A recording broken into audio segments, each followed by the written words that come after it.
Go ahead, Tammy. I had no idea who it was for. All right. Oh my God, what happened, Tam? What did Do you want to sit down? They broke your leg? They made I had her to try vote. to They break made her vote leg for on this one. But.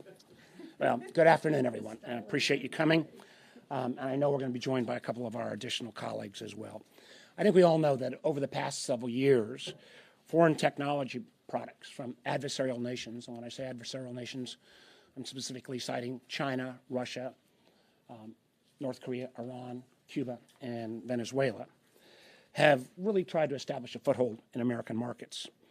The PRC, for example, has not tried to hide its intent to surpass and win in many technology domains. Today, everybody's talking about TikTok and the ability of that platform to be used by the Communist Party both to take on data, but also potentially as a malign influence and propaganda tool. But before there was TikTok, there was Huawei and ZTE. And before that, there was Russia's Kaspersky Labs. So what we are trying to deal with here is the risks of insecure information and communication technologies, ICT. And whether that comes in the form of software, where oftentimes that software can provide backdoors into sensitive American intelligence and technology means, hardware, a la the Huawei equipment that, interestingly enough, was oftentimes sold into those rural markets where we had some of our national defense establishment, or social media platforms, where we've seen abilities to both collect data and present malign influence operations. Now, these risks are not going away, and unfortunately, our tools to date have been relatively limited. For example, even though the FCC ultimately was able to ban China Mobile and China Telecom from offering telecommunication services, they still, because it was outside the FCC's jurisdiction, could still offer cloud computing and business data services in the United States. We lack, at this moment in time, a holistic interagency, whole-of-government approach. So instead of playing whack-a-mole on Huawei one day, ZTE the next, Kaspersky, TikTok, we need a more comprehensive approach to evaluating and mitigating these threats posed by these foreign technologies from these adversarial nations.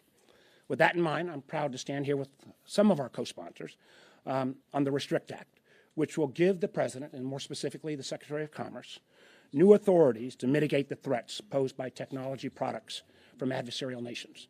In a moment, I'm going to turn the podium over to John Thune, who's my lead co-sponsor on this, the Republican whip, former chairman of the Senate Commerce Committee, and a real leader on issues of technology and national security. And we've been joined by a number of the co-sponsors, Senator Romney, Senator Moran, Senator Bennett, Senator Baldwin, shy and retiring Joe Manchin. And in addition, we have Senator Sullivan, Collins, and Heinrich also. So we've got 12 senators at this point as initial co-sponsors, and I can assure you we sparked a lot of interest from other senators, as well as a number of our friends in the House on both the Republican and Democratic side. We've been working the last few months to try to create that overarching framework to evaluate foreign technology threats on that more comprehensive basis. Now, in going and doing our due diligence and talking to outside experts and legal scholars, what we heard was that the Trump administration actually established a process that got a lot of this right. And the Biden administration has supported that same EO that he put forward a number of years back. The EO established this process, was called the Securing the Information and Communications Technology and Services Supply Chain. It was implemented by the ICTS rule. Now, there were some challenges around that. So what our bill would codify that strong risk-based process, but would also say we are going to create a new set of authorities that are not limited, that from that limited the ICTS application, frankly, the 70s era law, IEPA, and the Berman amendments that modified that unfortunately the Trump and Biden administration have had to rely on up to this point. And what our new set of rules do is not only takes on existing hardware, software, and mobile apps, but we've said we need to make sure that we are extensive enough to look forward, so that we're going to include AI products and services, fintech, quantum communications, and e-commerce, all areas that were not covered earlier.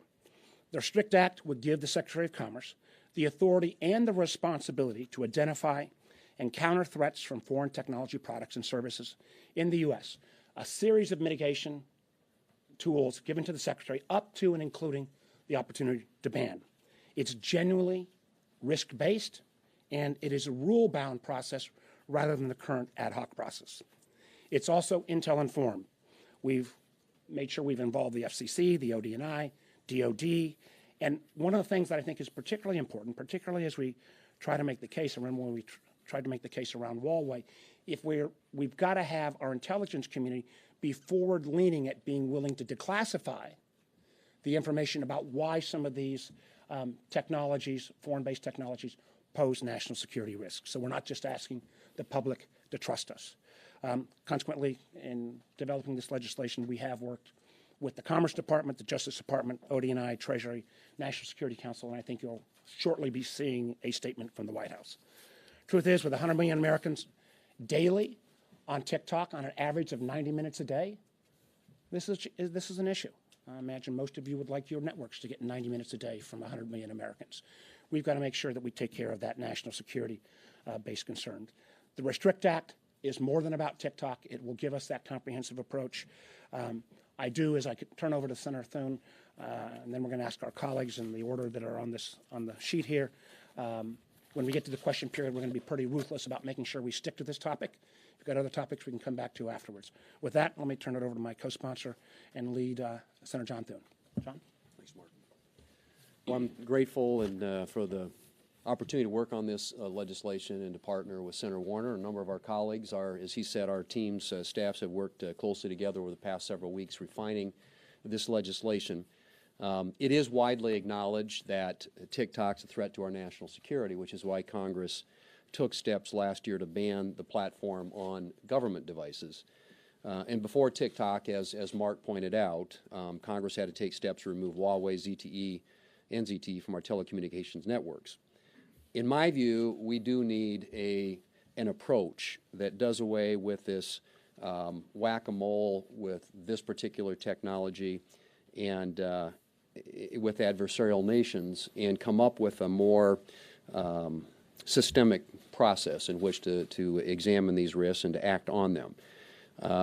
I've long been concerned about how every social media company uses the data it collects from users, and I've introduced a number of bipartisan pieces of legislation to bring more transparency to big tech. But I'm particularly concerned about TikTok's connections to the Chinese Communist Party, which repeatedly spies on American citizens. It was reported last year that China-based employees of ByteDance have repeatedly accessed non-public data about users in the U.S. despite TikTok saying to the contrary. And as Senator Warner pointed out, both the Trump and the Biden administrations recognize the need for a robust process in place to evaluate the threats that are posed by foreign technology.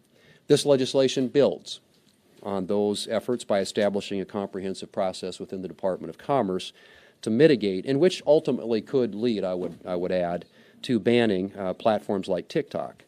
The Chinese Communist Party has proven over the last few years that is willing to lie about just about everything. That likely won't end with TikTok, which is why it's important to establish a holistic and methodical approach to the challenges that are posed by technology from foreign adversaries. It's safe to assume that if the CCP is willing to lie about its spy balloon and cover up the origins of the worst pandemic in 100 years, they'll lie about using TikTok to spy on American citizens. It's high time we address this issue. I think this legislation goes about it in the right way and deals with some of the attacks that have been made in the past constitutionally about how you approach specific or individual companies But I'm pleased to be working with my colleagues on this, and I hope that this is one of those issues that we can work in a bipartisan way to solve, to get something on the President's desk and start to attack this problem. Thank you. Next up is the Senator from West Virginia, Senator Manchin. Thanks, Senator Thune. First of all, thank you to my dear friend Mark Warner, working so hard and diligently, and John Thune for putting this together, because it's a piece of legislation that's needed. You know, I remember Huawei was our most recent. We had ZTE and Gaspart and all them. I remember all those because we were basically threatened directly with our government and what we thought was going to be pertinent information. I can't say that I know a whole lot about TikTok. Could I ask a question here? Because I called my granddaughters, who are recent graduates, college graduates.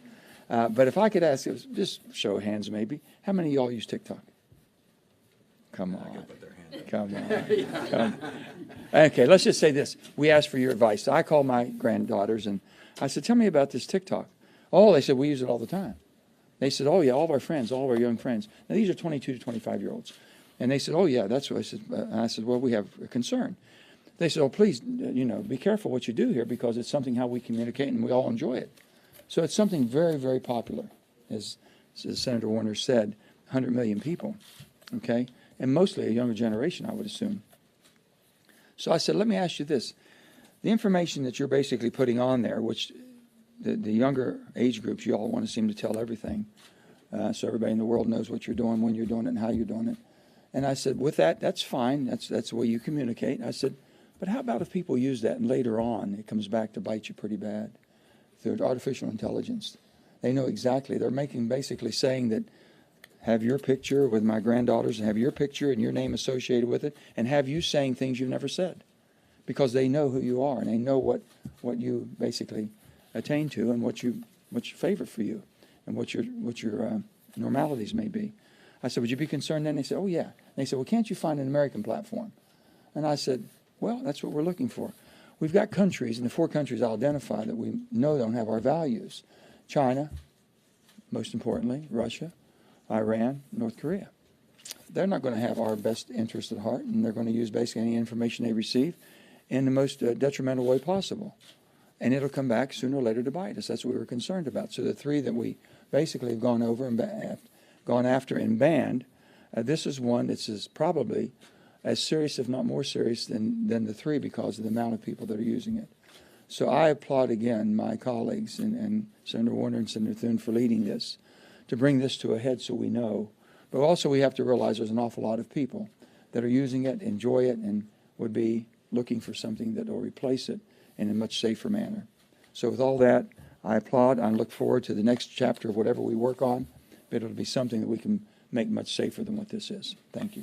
And now I would turn it over to Senator Romney. Thank you. Thank you, Joe. I'll tell you, when you see Senator Thune and Senator Warner come together, and this many from both sides of the aisle come together on a major piece of legislation. We're not talking about a post office being named or a highway being named. We're talking about a major piece of competitive and foreign policy legislation. When we come together, it says that Congress has recognized that China is not our dear friend. The Chinese Communist Party, that is not our dear friend.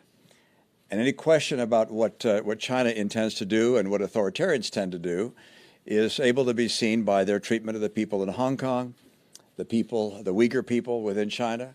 You can see what authoritarians want to do by watching what Russia is doing in Ukraine. We have to recognize that we face geopolitical adversaries that are serious and threaten our security, our prosperity, and even the peace and freedom that we enjoy. This piece of legislation is designed to help protect Americans and protect America and our friends.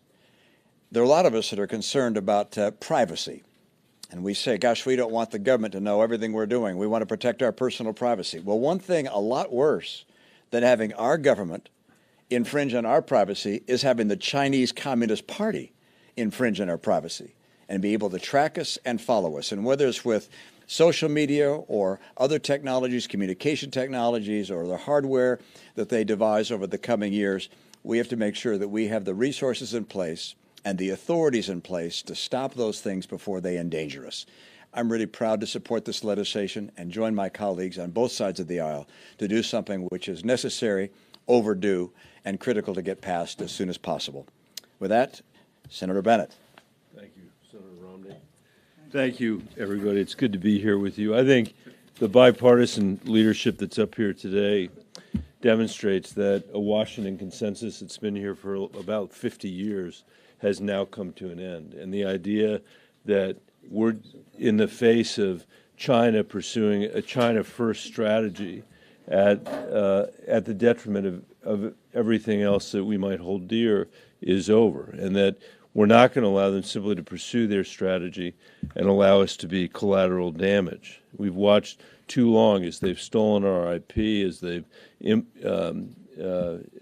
implemented telecommunications equipment around the world that puts the world at risk of their surveillance scheme, as they've, as Senator Romney was just saying, exported their own surveillance state in China and around the world. This is doing damage to humanity. And I think what you're seeing are Republicans and Democrats coming together and saying it needs to come to an end. And today in America, TikTok, just to name one platform, more than 100 million Americans, almost 90 minutes a day, are on a platform that the Beijing won't even allow its own people to use. You know, is calling digital opium, but is happy for us to consume 3 weeks out of the year on their social media platform, which they won't even share with their own people, and are subject to the dictates of the Chinese Communist Party when it comes to the data that people are unwittingly in many places serving up to TikTok and to ByteDance. That's why I wrote to Apple and Google and said, let's take it off your app stores. And as Chairman Warner said, TikTok's only the latest example, but we know it's not going to be the last. And we need Congress to move beyond the whack-a-mole solution that we have been focused on and have a more strategic approach. And that's why I'm extremely pleased to be on this bill. I'm grateful to Chairman Warner and for Chairman Thune for their leadership as well. I do think we're going to pass this. And I think this is going to be the beginning of the United States saying we are not going to be collateral damage, and we're going to take our future in our own destiny. And with that, I think Senator Sullivan, my friend from Alaska, is next. Thank you, Michael. Thank you. Now I'm even happier that I'm on this bill.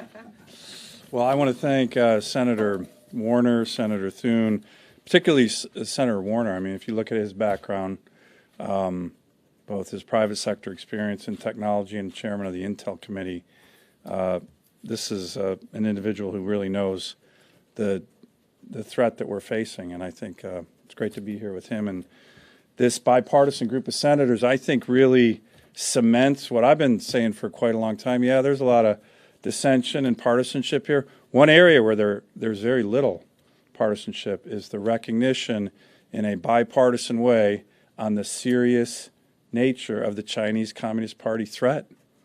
We are very united as senators on this topic, and that's really important for our allies to hear, and more importantly, it's really important for the dictator in Beijing to hear. We're very united, and it's going to stay that way because of the nature of the regime. So what we need to be doing is bringing all instruments of American power and American policy to address the Chinese Communist Party challenge.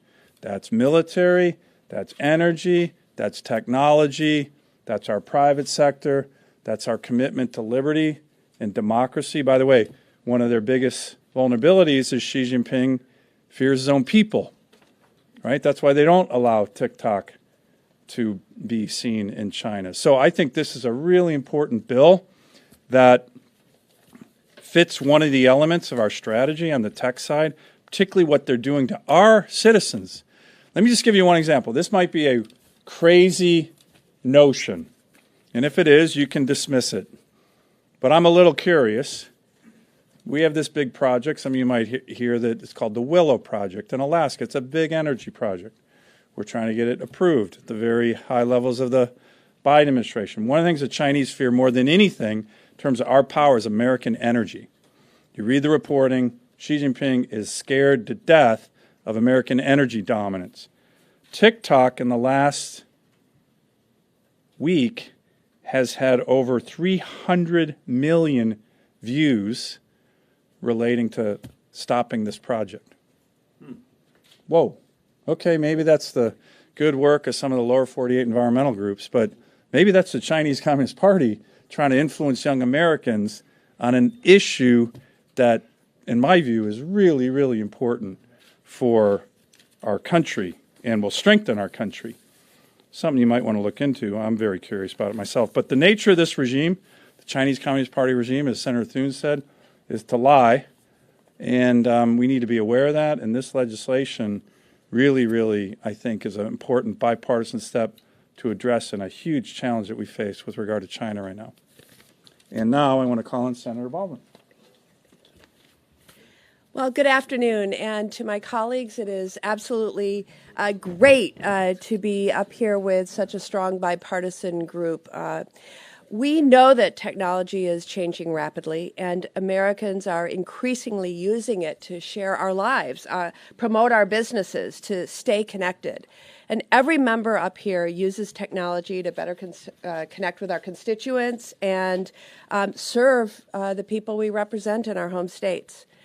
And while these powerful tools have lots of benefits, in recent years we've seen companies owned by or controlled by our adversaries grow rapidly with little oversight and no transparency.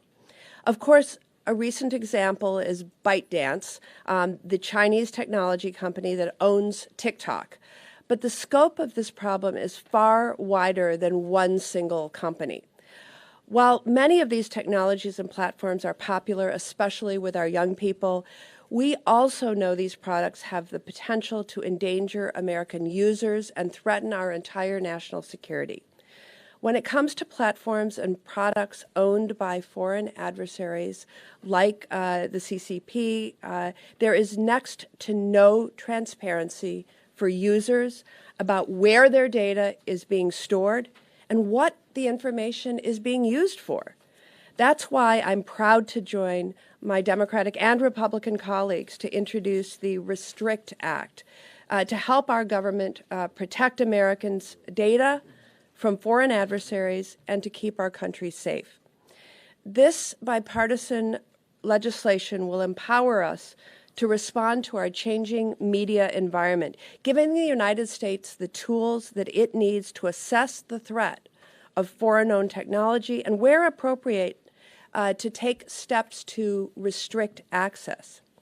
This legislation will give the United States authority to deal with today's foreign-owned tech companies, platforms, and products, while also establishing the infrastructure to address new and emerging foreign-owned products that could pose a threat in the future.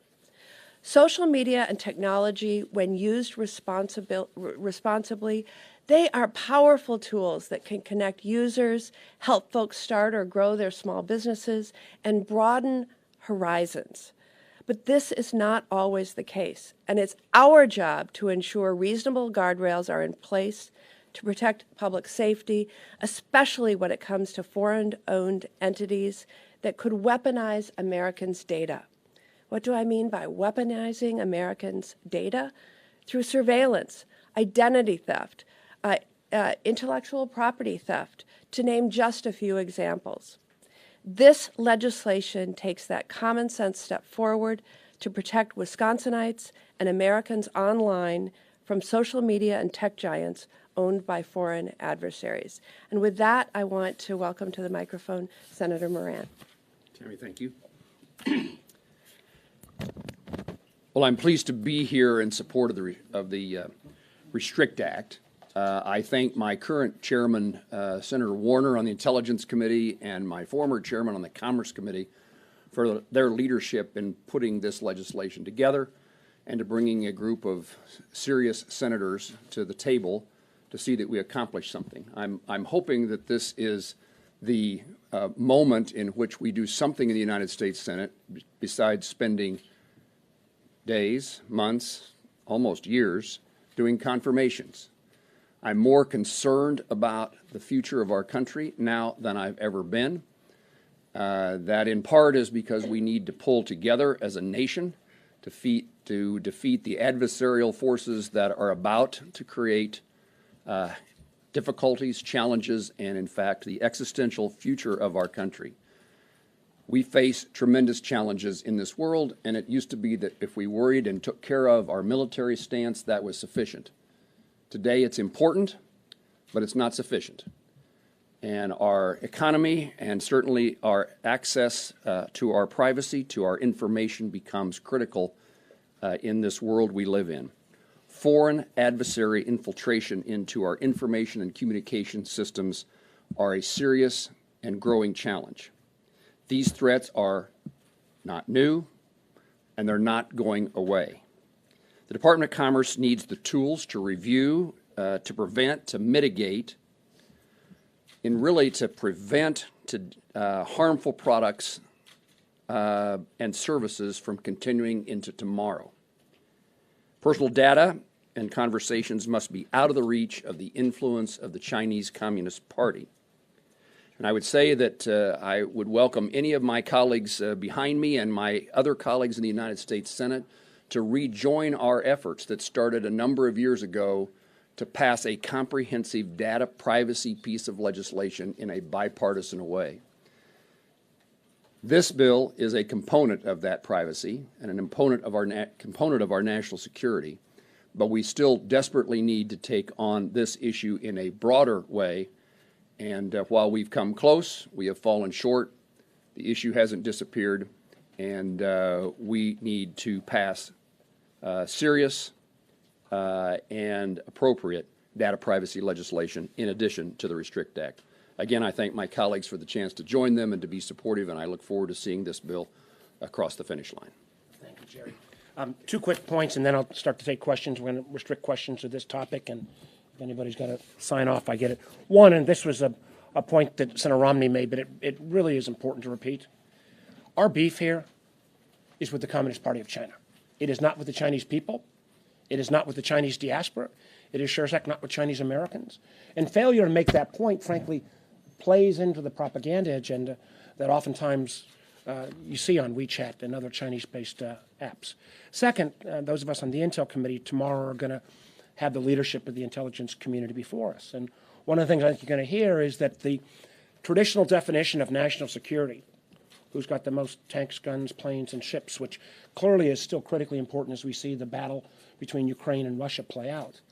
But increasingly is also who wins the struggle for technology dominance. You know, the Congress in a bipartisan way recognized that around semiconductors, chips. We recognize that around the threat that Huawei placed.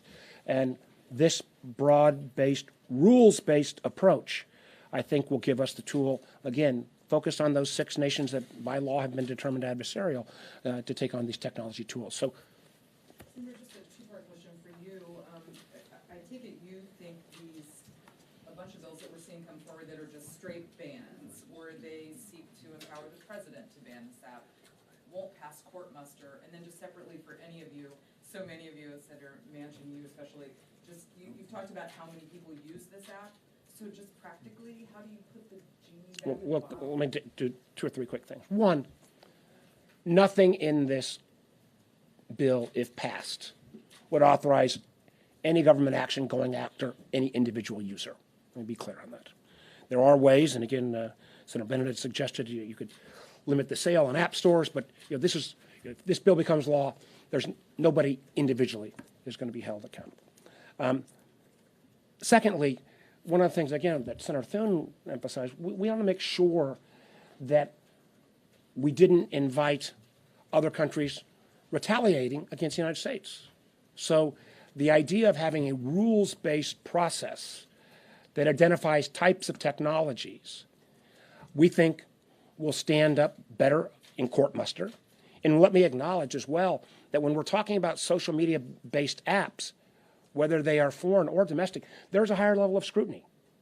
So we've listened to the outside legal experts on that issue. And I do think there are, Senator Thune and I, for example, have got legislation along with Senator Fisher on dark patterns. Some of these practices that frankly are used by American companies. We're focused today on foreign-based, but I'll let Joe answer if he wants or John answer if he wants, but I think there will be plenty of video-based, American-based applications that this bill would not affect at all. Do you want to add to that? Please. So it seems like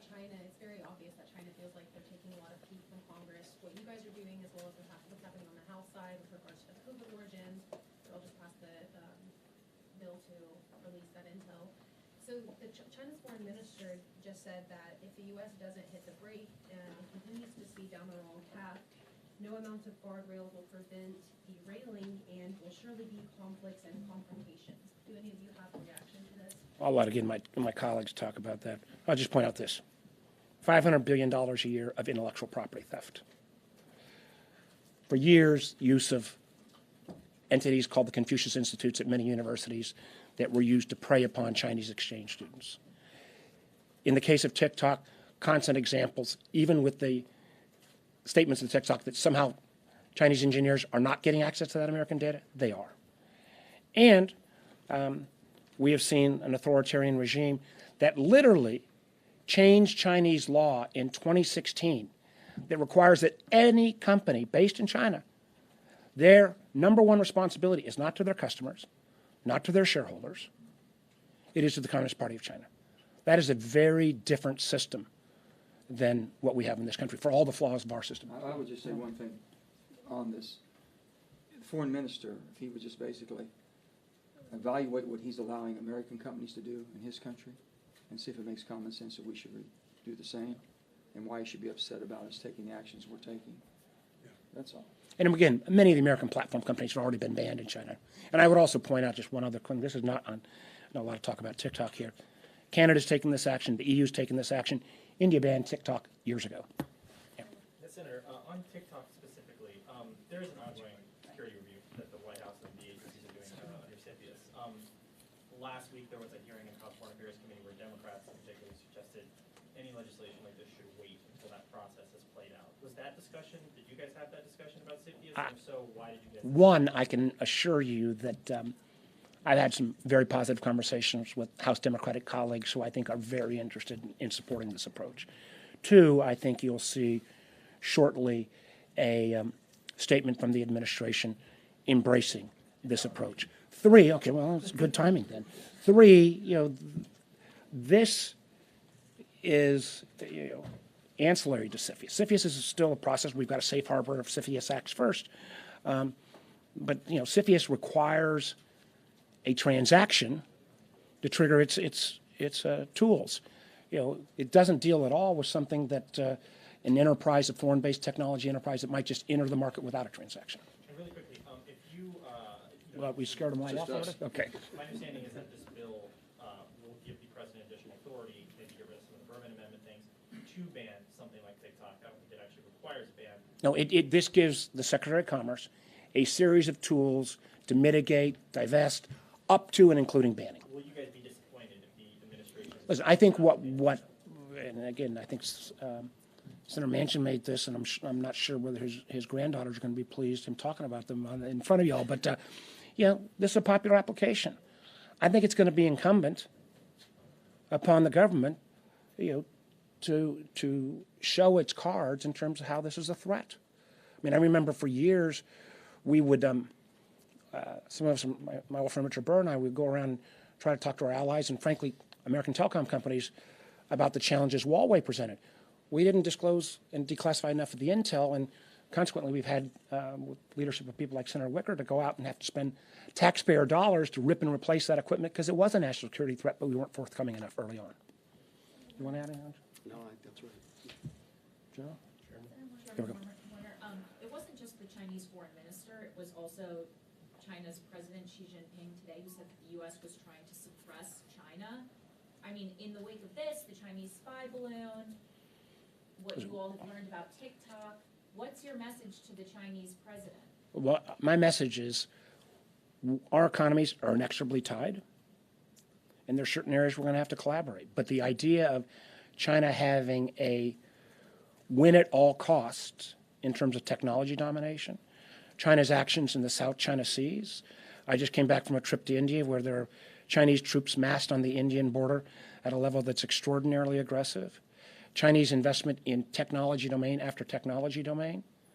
This is the competition of this century. And again, I think Senator Manchin probably said it, and again, I'll ask Jerry or John if they want to add on to this. Look at how Chinese enterprises have treated joint ventures with not just American, but other European the requirement of moving the intellectual property over. This theft of intellectual property doesn't just go against America, it goes against a number of nations. The whole notion that many of us operated, and I was part of this, in the beginning of the 20th century, is the more you bring China into the WTO and the international order, the more it will adhere to international rules and norms. It just hasn't proven to be the case. Guys, do you want to? Said it well. Yeah. No, I just think Mark's point is the right one, and that is that, if you're doing business in China, your number one allegiance has to be to the CCP. We have a free market economy. We have a Constitution, a Bill of Rights, and the rule of law. And so when we go about a process like this, it has to be orderly. It has to be a way that can withstand legal challenge. And we think that this does that, rather than, picking out, kind of handpicking, we talked about this earlier, the whack-a-mole strategy of this particular technology, this particular company. This creates something that I think complements what CFIUS does and gets at the heart of the matter, and that is the fact that China, through their technology, is stealing Americans' data and their information. And of course, as we know, their administration lies on a daily basis. So I think the message is, yes, we have a symbiotic relationship with China when it comes to our two economies, but that has to be conducted in an open, transparent way in which we have an opportunity to determine whether or not they are not playing by the rules. And I think this process enables that to happen. And again, we just point out as well, remember that one of the first examples of this wasn't even a Chinese entity. It was Kaspersky Software, which was Russian-based, and literally took us years to get it off the GSA acquisition list. Please. Mr. Chairman, is there any provision in your legislation that would prevent predatory data brokers from collecting information here in the U.S. and then sending it to a foreign entity? Great question. By expanding the definition of ICTS, or in terms of telecom and communications-related entities, I think a number of us are concerned about that predatory activity, but there would have to be that rules-based process that Commerce Department would have to show how usage of that data and potentially turning it over to an adversarial nation, China or otherwise, would be a national security risk. I think the case could be made, but that would be part of the process. Please. The Commerce Secretary indicated in an interview, I think it was about a month ago or so, about TikTok specifically, that banning it would be a politically unpopular thing to do with young people.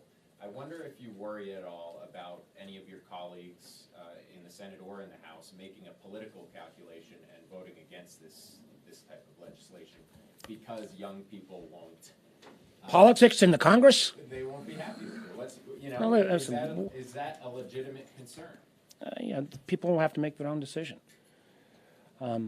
Setting up a rules-based process to go after foreign technology that interferes with our national security. And I think when we see the case that's already made, when we see the amount of data that TikTok says they protect, and frankly, story after story where it's not protected, I will trust that the vast majority of us, regardless of party, will do the right thing. And I would never underestimate the ability of American technology to provide like-kind products with better protections. We'll take just a couple more, please. You mentioned how ingrained TikTok is in American society, particularly among young people. There are a number of your colleagues who still use TikTok here on Capitol Hill. Lots of elected officials across the country also use it. They say it's to reach younger audiences and everything. What is your message to them, those of your colleagues who are still using it? Well, first of all, there's a lot of creative activity on TikTok. It has been a very effective tool for people to gain prominence as social influencers. I'm not by any means decrying that everything on TikTok is somehow bad. It's not.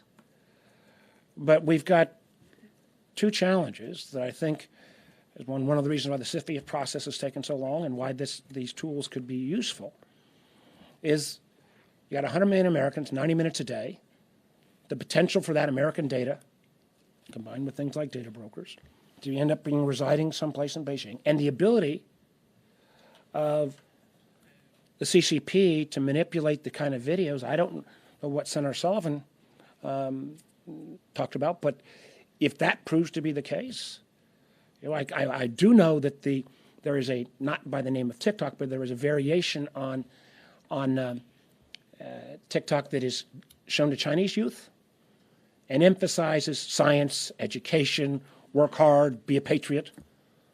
Not so much for our kids. So, I think this has been moving quickly. And I think everybody, again, it was 2 years ago, or roughly 2 years, the military banned it. Around Christmas that the Senate took, unanimous action. I think the House took virtually unanimous action as well. So I think this is something that we're all getting educated along the process. Last question. What would you say to the millions of Americans who use this app every day and say they have a right to use it and that this would ban or violate their First Amendment rights? What I'd say is there is a higher level standard on social media apps. So we have to demonstrate, or the administration would have to demonstrate, that data is being stored and potentially utilized by the CCP. And there have been plenty of press reports where TikTok engineers have actually targeted individual journalists or data has been found, or the potential in terms of the manipulation of the videos that could end up being an agent of propaganda or malign influence. We made similar type judgments in terms of Russian interference in 2016. I think the vast majority of Americans, when they fully understand the potential threat, will do the right thing.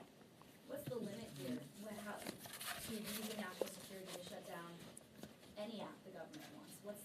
Well, again, we have a limit that is coming.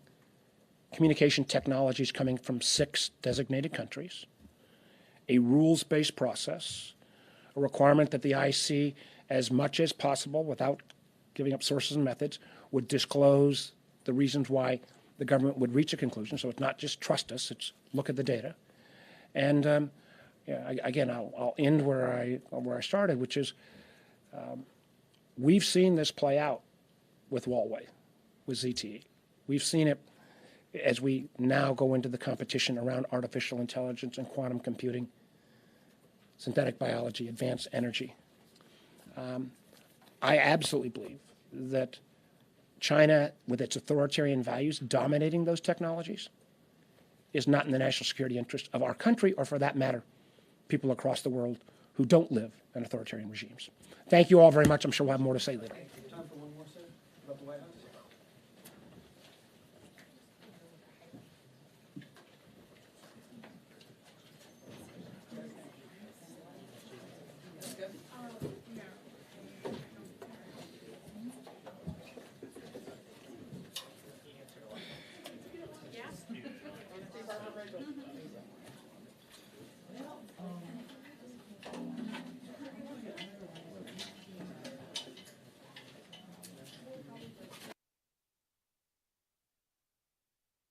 I would consider myself a little bit of an adventurer. I like skydiving, hiking,